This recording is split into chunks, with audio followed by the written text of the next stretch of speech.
اور جو تم خرچ کر رہے ہو وہ اپنے راستے کو صاف کرنے کے لیے تم خرچ کر رہے ہو۔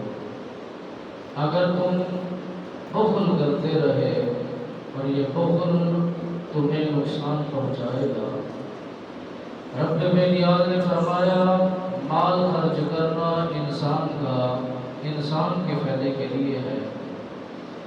اور انسان کو جو اللہ نے مال عطا فرمایا ہے اگر یہ چاہتا ہے کہ میں اس کا خرچ کروں اور اللہ سے بدلے کو طلب کروں تو رب نیاز نے فرمایا ابد سے خرچ کرنے والے اللہ کے محبوب رہے ہیں، اللہ کے دوستوں میں ان کا شمار رہا ہے۔ مالک مطلق قادر کریم رہو اپنے بندے پر رحم فرما کر ارشاد فرماتا ہے جب قومیں بدلنا شروع ہو جاتی ہیں اور انسانوں کی طبیعتیں عادتیں بدلنا شروع ہو جاتی ہیں اور انسان مال میں بخل کرنا شروع کر دیتے ہیں تو رب نیاز نے فرمایا کہ ایسی قوم اور ایسے انسان پیدا کرتا ہوں اور ان لوگوں کا نام دنیا کے ناز سے مٹنا شروع ہو جاتا ہے اور ایسی قوم پیدا کر کے دین اسلام کو فتح و نصرت حاصل ہونا شروع ہو جاتی ہے۔ غزوہ بدر کے موقع پر میرے آقا و مولا صلی اللہ علیہ وسلم سرکار نے جب بڑے بڑے سرداروں کو فنار کر دیا اور اس کنویں میں داخل کر دیا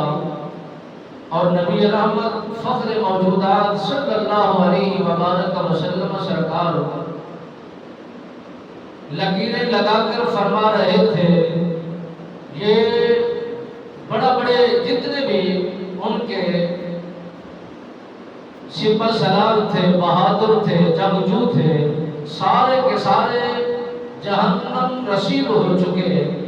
اور جہنم کا ایندھن بن گئے۔ میرے آقا مولا صلی اللہ علیہ وسلم سرکار اس کنویں کے منہ میں کھڑے ہو کر دیکھ رہے تھے اور حضرت سیدنا فاروق اعظم رضی اللہ تعالیٰ عنہ سرکار حاضر خدمت ہوئے، عرض کرتے ہیں یا رسول اللہ صلی اللہ علیہ وسلم جو ہم بول رہے ہیں، جو ہم باتیں کر رہے ہیں، یہی لوگ ذلیل ہیں، یہی لوگ فنار ہیں